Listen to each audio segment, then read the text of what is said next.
Fronteiras no Tempo apresenta Historicidade.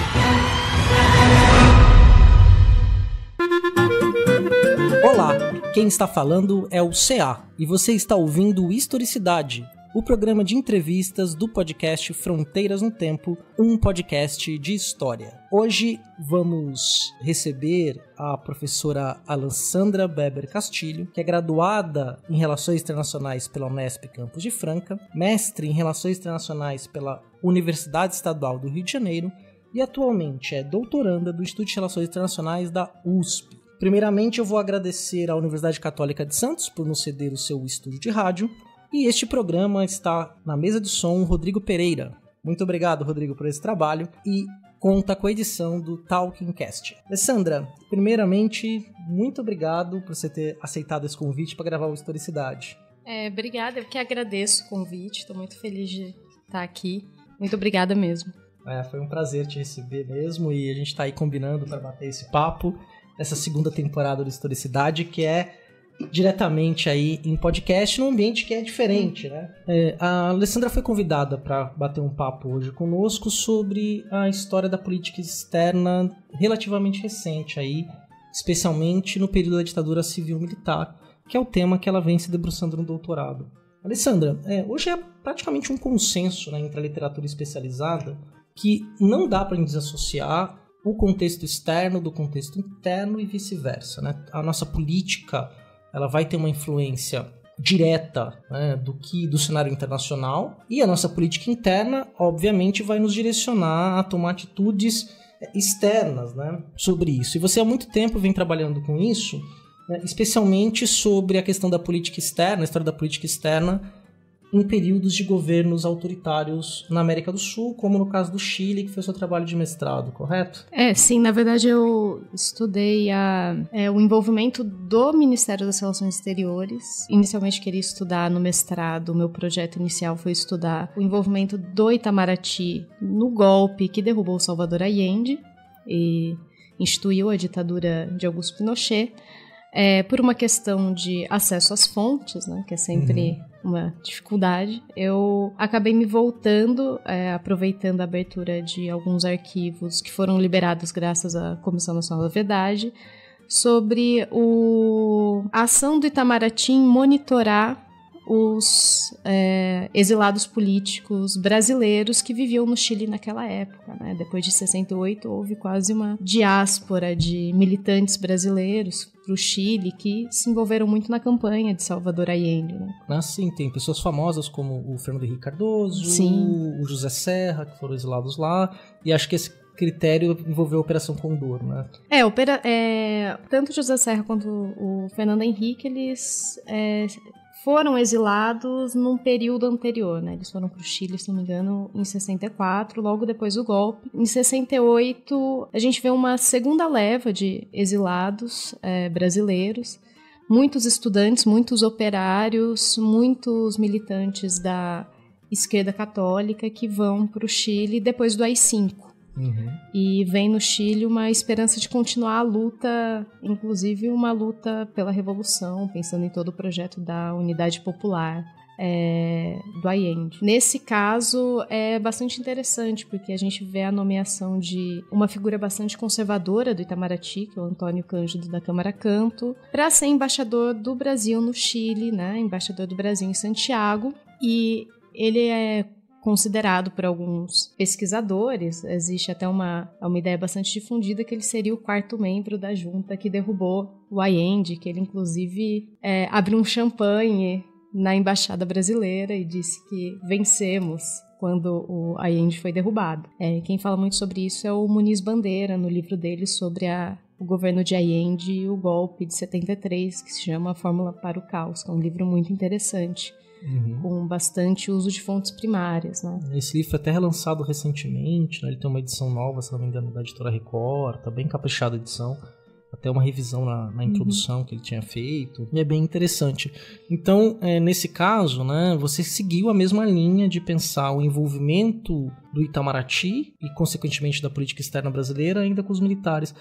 E acho que ninguém melhor do que você para falar o que você está estudando agora no projeto de doutorado. A minha pesquisa de mestrado, ela me chamou a atenção para algo que para mim era muito relevante, mas que, dado o período curto que a gente tem para escrever uma dissertação, não daria tempo para eu perseguir esse objetivo, que é a relação burocrática mesmo entre o Itamaraty e as Forças Armadas nesse período. Porque o que a gente percebe, comparando o Itamaraty com outros ministérios civis, é que o Itamaraty teve uma interferência muito baixa dos militares. Isso não é comum em outros governos autoritários, como é o caso da Argentina, em que a junta militar, depois do golpe de 76, fez quase que uma limpa na chancelaria argentina. E aqui no Brasil, os diplomatas mantiveram uma relativa autonomia. E aí, eu comecei a me perguntar por quê. Né? Excelente pergunta. Por que esse grau de autonomia? A gente tem um discurso oficial que diz que o Itamaraty, por ser um corpo, uma instituição que é considerada uma das instituições elite do funcionalismo público estatal, teria oficiais muito bem preparados, e você tem todo um discurso da política externa, da política externa, eu quero dizer, do Ministério das Relações Exteriores, que os diplomatas fazem política de Estado e não de governo, então eles não se deixam contaminar por preferências ideológicas e tentam fazer com que o contexto interno influencie o mínimo possível a formulação da política externa. É um discurso que começou a ser desconstruído nos últimos anos.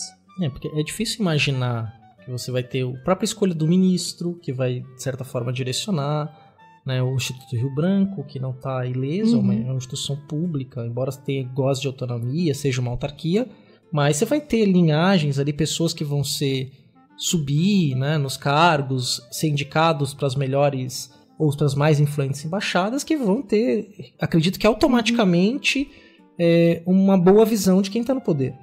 É interessante olhar como na ditadura, por exemplo, em 66 é criado o Centro de Informações do Exterior, que é o CIEX, que dentro do quadro dos centros de informação, ele tinha as mesmas prerrogativas, se não as mesmas prerrogativas, o mesmo grau de importância que o Centro de Informações do Exército, o Centro de Informações da Marinha, o CENIMAR, o CISA, que é o Centro de Informações da Aeronáutica. Então, é um Ministério Civil com um centro de informações que se reportava diretamente para o presidente da República, como esses outros ministérios. Não só o Itamaraty, o Ministério da Justiça também, mas como a minha pesquisa, o foco é o Itamaraty, você vê que o CIEX ele tinha uma importância muito grande para o sistema de informações, né? Para o sistema que tinha sido fundado pelo Golbery Couto e Silva, pelo SNI. Então, o Itamaraty acabou gozando de muita autonomia e de muita relevância nesse caso, né? Você ter um Ministério Civil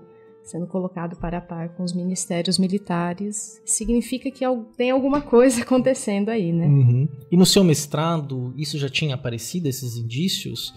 Ou foi agora, durante a pesquisa de doutorado, que você começou a perceber a participação desse centro, né, e dessa inteligência, vamos chamar assim, do próprio Itamaraty? Não, foi a partir do mestrado, a partir da leitura da Comissão Nacional do relatório final da Comissão Nacional da Verdade, que tem 2 capítulos dedicados à repressão política no exterior. É um capítulo sobre o CIEX e outro capítulo, se não me engano, sobre a Operação Condor.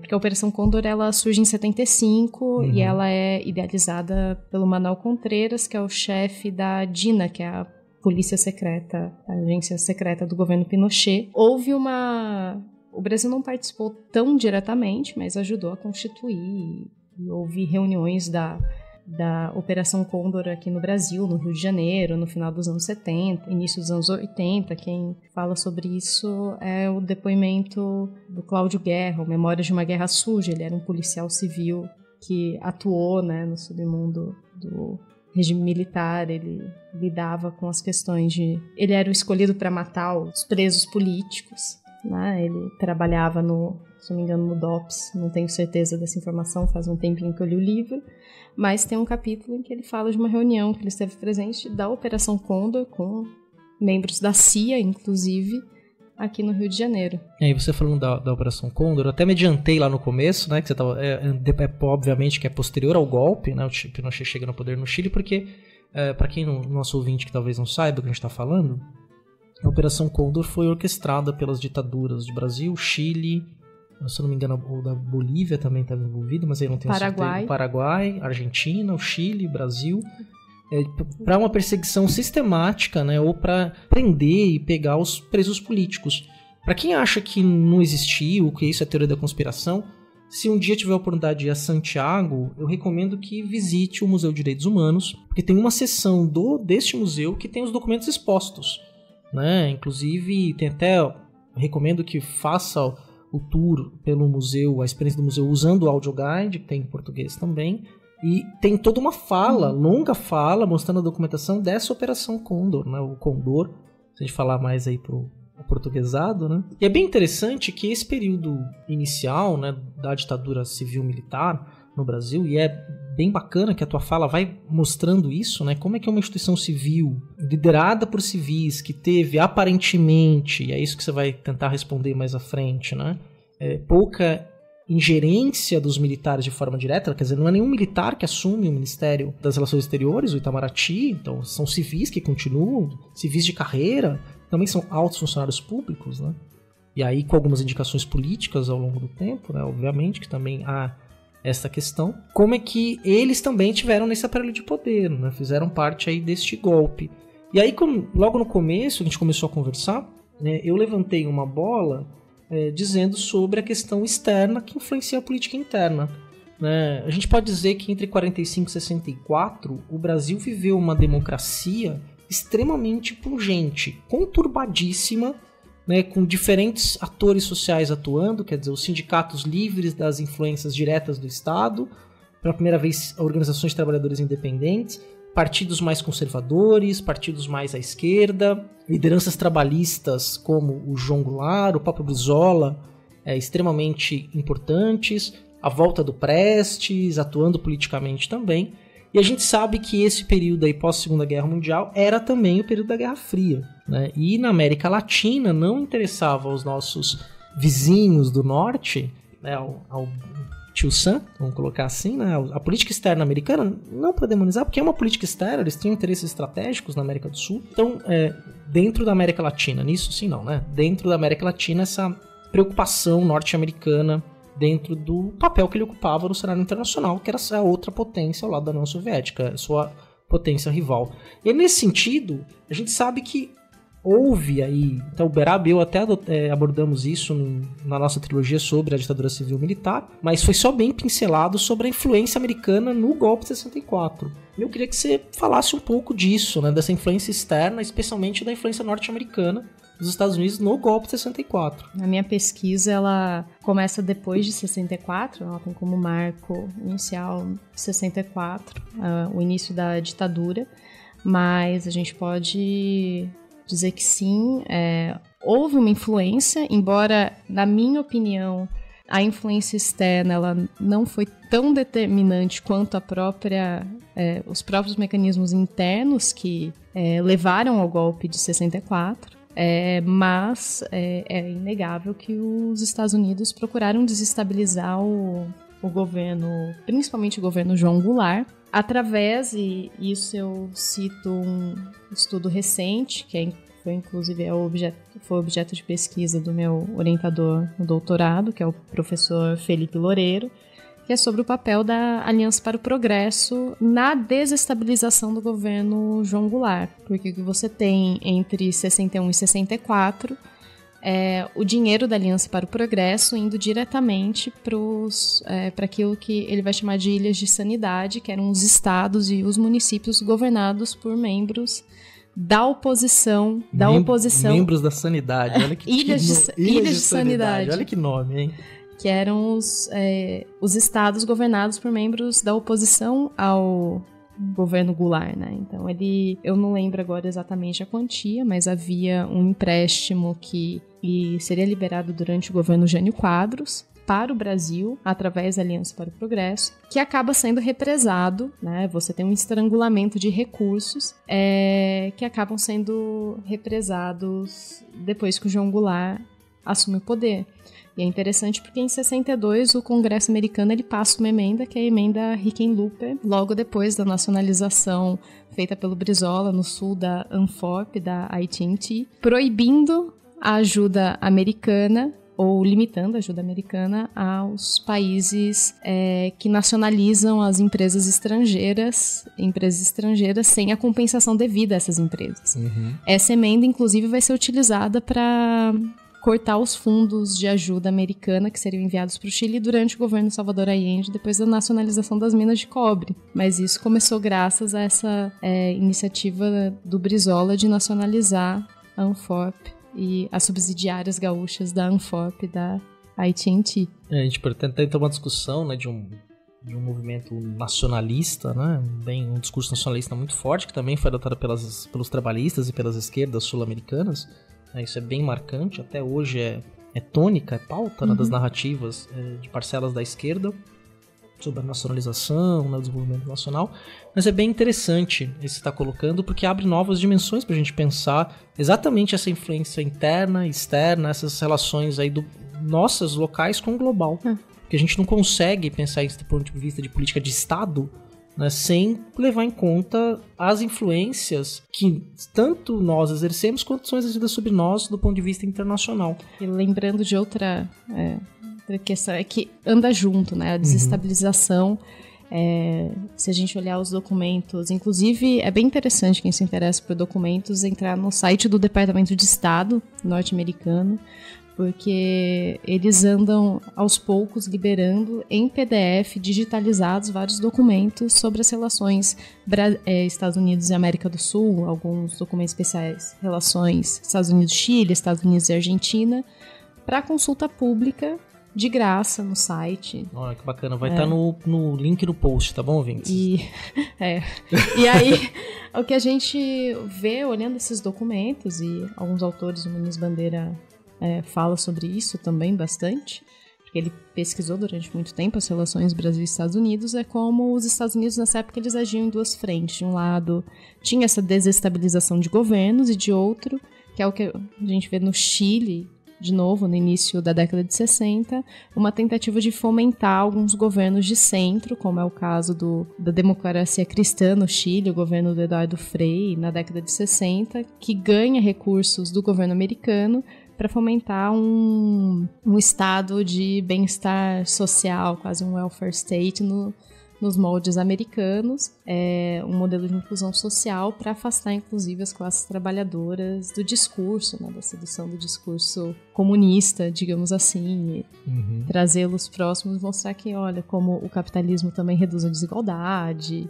Então ele age em duas frentes, né? De um lado desestabilizando governos, mas por outro também financiando um certo modelo de estado de bem-estar social, financiando alguns governos de centro em alguns países. Até, principalmente quando nesses países o centro teria mais vitórias sobre um governo de esquerda nas eleições, como era o caso do Chile, do que um governo conservador, por exemplo. Isso é só uma hipótese, né? Obviamente que a gente nem tinha falado sobre isso, mas eu fiquei pensando, talvez, é uma hipótese, se alguém souber que quiser depois participar dessa conversa com a gente, é interessante, do caso colombiano, né? Que não passou, depois da década de 50, por uma ditadura militar, civil-militar, né? Manteve-se ali num estado democrático. Talvez tenha tido uma influência, isso talvez seja um objeto para ser estudado ou verificado. Eu não conheço, eu sempre voltei minhas atenções para o Cone Sul, se alguém souber. Se volta para as relações da região amazônica, né, dos países da região amazônica, que é muito importante, que é muito pouco explorado ainda, né? Em termos de pesquisa, a gente se volta muito ainda para o Cone Sul, quando a gente fala das relações do Brasil com os outros países da América do Sul. Faço um meia-culpa, né? Quem sabe um dia tentar pesquisar. A região amazônica é tema até para um outro programa, né? Pra gente pensar isso mesmo, né? São 8 países aquele conglomerado ali, e outras fronteiras imensas, florestas, recursos naturais. Mas, pra gente voltar ao que a gente estava falando, recentemente, me preparando para te entrevistar aqui, eu li um artigo seu que você trabalha com a questão da própria a participação do Itamaraty no processo, no modelo repressivo do governo brasileiro. É um artigo que você publicou em 2014, na qual você vai ter o link no post, a gente disponibiliza, se a Alessandra autorizar, para disponibilizar essa produção dela, na qual você vai tratar dessa questão. E me chamou a atenção quando você fala sobre a doutrina de segurança nacional, que é norte-americana e que inspirou aqui, né, a nossa tanto a política interna quanto a política externa brasileira, correto? Na verdade, a doutrina de segurança nacional, ela é produto brasileiro, né, um esforço de uma intelectualidade aqui brasileira. O que é inspirado nos Estados Unidos é o local onde ela é criada, que é a Escola Superior de Guerra, que é inspirada, sua construção remonta ao modelo dos War Colleges norte-americanos, onde havia um programa de intercâmbio a partir do início da Guerra Fria, em que vários oficiais latino-americanos iam para esses War Colleges. A gente tinha o mais famoso, a Escola das Américas, que fica no Panamá, para um intercâmbio entre as Forças Armadas, e vários membros, se não me engano, Ernesto Geisel, Pinochet, se não me engano, Videla, estiveram presentes, foram alunos do War College, né? E depois da Segunda Guerra, a gente tem a criação da Escola Superior de Guerra aqui no Brasil em 1949, nesse modelo.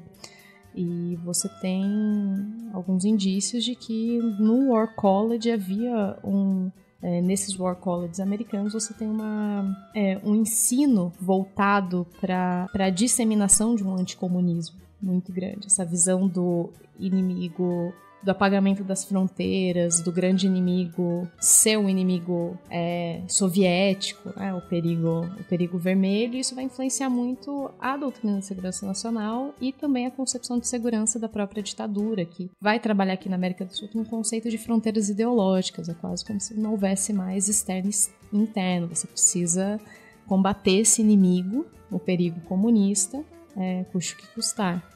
Até o Comunismo Bandeira vai falar da questão do golpe de Estado como uma estratégia política, né? Isso vai acontecer na América do Sul inteira. Se a gente pegar o Cone Sul, o atual Mercosul, né? Ali passou por isso. Como é que o Itamaraty atuou nisso, assim? Porque você já conseguiu levantar? O que você poderia dizer pra gente, no final das contas, ali, pra gente já meio que encaminhar por uma conclusão dessa conversa, dessa participação aí do Itamaraty? Bom, isso vai depender da minha pesquisa, parte documental da minha pesquisa, eu ainda não iniciei. Mas a gente tem alguns documentos que estão disponíveis no CPDOC. Alguns pesquisadores, se não me engano, um pesquisador chamado João Henrique Roriz publicou um artigo ano passado falando sobre a posição do Itamaraty com relação a algumas questões de denúncias e violações de direitos humanos na década de 70, com base nos arquivos do ex-chanceler Azeredo da Silveira, que era o chanceler do governo Geisel. Isso é uma hipótese, né, precisa ser confirmada, sim. E que eu planejo que seja o estudo de caso da minha pesquisa, como o Itamaraty ele atuou de que forma no exterior para barrar ou não essas denúncias de violações de direitos humanos. Porque você percebe que a gente percebe, olhando principalmente a literatura estrangeira, que o número de denúncias com relação ao Chile, à Argentina, nos órgãos internacionais foi muito maior que o número de denúncias feitas aqui, feitas com relação ao Brasil. Quem fala sobre isso é uma pesquisadora norte-americana na área de direitos humanos, que é a Catherine Seeking. Ela tem um livro sobre a política de direitos humanos nos Estados Unidos e América Latina. É muito mais pujante, até porque de fato houve muito mais. O número de mortes, desaparecimentos no Chile e na Argentina de fato foram maiores que no Brasil, mas o impacto das denúncias, né? Será que o Itamaraty ele trabalhou para amenizar essa imagem, né, do cenário internacional do Brasil? Sim, isso é uma hipótese, e a hipótese seria o estudo de caso da minha pesquisa, que aí através de uma pesquisa documental eu vou tentar comprovar. Porque nós construímos nacionalmente, né, nós no sentido nação, uma imagem que nossa ditadura foi branda, né, foi uma ditadura mais suave comparada à ditadura chilena, pelo repressivo chileno, e no caso do Chile foi bem mais militarizada nas instituições civis do que no Brasil, por exemplo, porque nas universidades você praticamente substituiu os civis por militares, por exemplo, né? Ao ponto de deixar alunos e professores presos por 90 dias num estádio de futebol, os massacres que aconteceram aí no Chile. E é bem interessante isso também, que você falou ali só pra gente fazer uma reflexão final mesmo da Comissão da Verdade, você também atuou como pesquisadora voluntária da UNE, não foi? Na Comissão da Verdade? Houve um projeto da UNE de se criar uma Comissão da Verdade da UNE. No fim, o que a gente fez foi compilar os estudantes universitários que estão no relatório, né, e fazer um perfil para cada um deles. E eu ajudei nessa parte, li o relatório, compilei o material. Era uma equipe pequena, mas foi um trabalho bem interessante. Gostei de ter feito parte. Sim, né? Porque acho que nós temos que... As comissões da verdade funcionam muito bem nos nossos vizinhos, né? Na Argentina, no Uruguai, mesmo na Bolívia, né? A gente tem aí alguns relatórios que foram publicados, né, da Comissão Russell, que é francesa, e que tem coisas importantes, e é uma coisa que nós não temos muitos memoriais disso, né? Pra a gente entender o que foi. É uma ferida que ainda está aberta em nós, mas a gente não sabe o que causou essa ferida. E essa ferida, você tem problemas aí claros, provocados por esse dia que durou 21 anos, que foi a ditadura civil-militar no Brasil. Você tem um perfil desse estudante aí, dos estudantes universitários que foram perseguidos pelo regime? Você tem alguma coisa assim para nos dizer sobre isso, que vocês conseguiram levantar? Na verdade, foi algo bastante heterogêneo, quer dizer, no sentido... foram perseguidos em todos os estados brasileiros, todas as regiões. Não tem uma especificidade, um número maior de estudantes de história foram perseguidos, né? O número de estudantes de medicina foram menos perseguidos.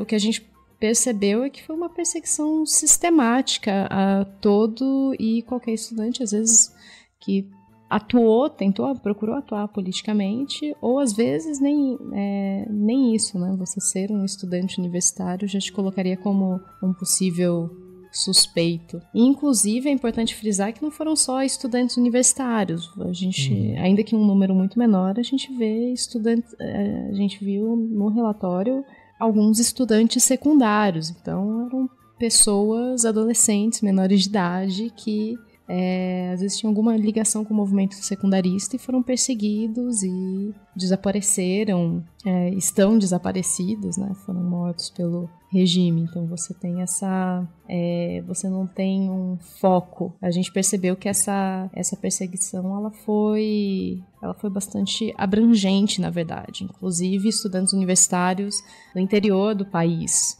né? Não foram só em grandes centros.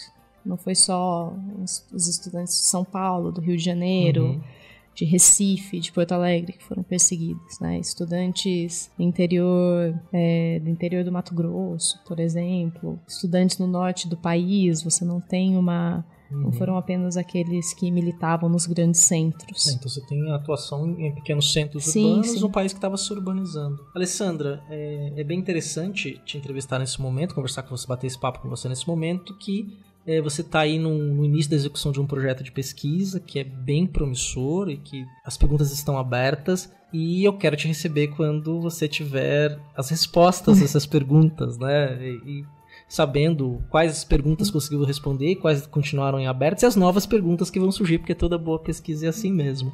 Alessandra, muito obrigado por ter aceitado esse nosso convite e ter participado do Historicidade com a gente. Obrigada, e eu espero realmente voltar daqui 2 anos, né? Estou no 2º ano do doutorado, então daqui 2 anos eu volto para falar sobre os resultados da minha pesquisa. Ou até antes, se puder a gente fala de outros temas. Com certeza, a questão do Chile é bem interessante, a gente tem que conversar mais também aí sobre esse vizinho, esse país lindo e maravilhoso que é o Chile, com uma história tão rica. Obrigada. Eu que agradeço, Alessandra.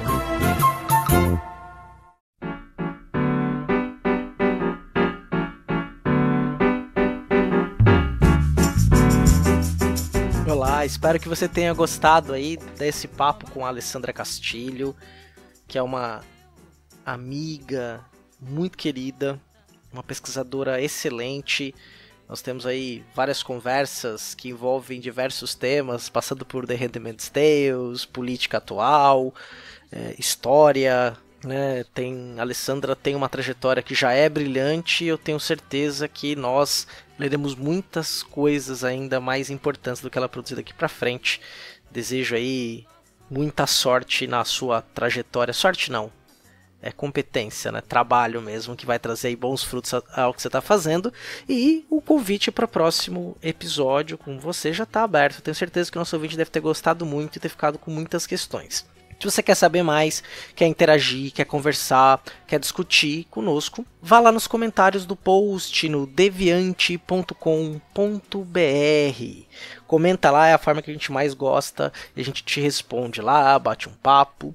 Se você quiser algo mais intimista e algo que você queira que seja lido no Fronteiras no Tempo, manda para o nosso e-mail no fronteirasnotempo@gmail.com. Siga-nos também nas nossas redes sociais, no Facebook, facebook.com.br/fronteirasnotempo, e no Twitter, @frontnotempo, fronte com temudo, @frontnotempo. Nos siga lá, retweete o episódio, compartilhe no Facebook quando você vê esse episódio publicado, ajude a divulgar nosso trabalho. Nós também temos um canal no YouTube, a atualização dele está um pouquinho atrasada, mas em breve a gente vai resolver isso, vamos publicar aí de uma vez tudo que está atrasado. Lembrando que os episódios são publicados no YouTube, são publicados um mês depois que eles saíram no site do Deviante e do Fronteiras, tá? Nosso site próprio é fronteirasnotempo.com, mas a gente gosta que você vá na nossa nova casa, que é o deviante.com.br, porque lá tem umas 11 podcasts que você pode se deliciar e escutar e interagir.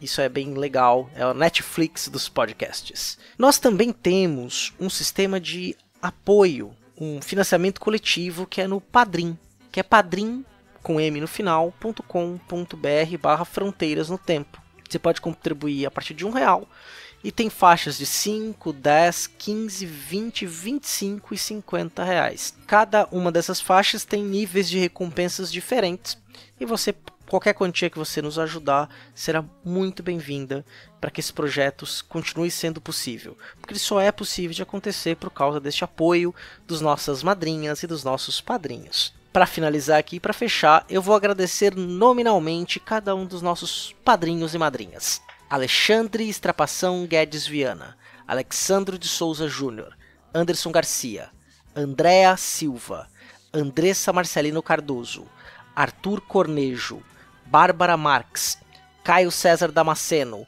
Caio Sérgio Damasceno, Carlos Alberto Júnior, Danilo Alves Cassonato, Eane Marculino, Eduardo Lopes, Héctor Ritter, Fábio Henrique Medeiros, Felipe Rosa, Yara Grise, Jonatas Lima, José Carlos dos Santos, Lucas Aquel, Manuel Macias, Marcos Sorrilha, Maiara Araújo dos Reis, Paulo Henrique Denúnzio, Raquel Magro, Rafael Alves de Oliveira, Rafael Higino Serafim, Rafael Machado Saldanha, Rafael Almeida, Raul Borges, Renata Sanches, Rodrigo Vieira Pimentel, responde nosso e-mail, Rodrigo, Rômulo Chagas, Senhor Pinto, Tiago Gonçalves, Vitor Silva de Paula, Wagner de Andrade Alves, William Scaquetti, William Spengler, Yuri Merales e ao Padrinho Anônimo. Muito obrigado pelo apoio de vocês, muito obrigado pela audiência, nos vemos daqui 15 dias no Fronteiras no Tempo.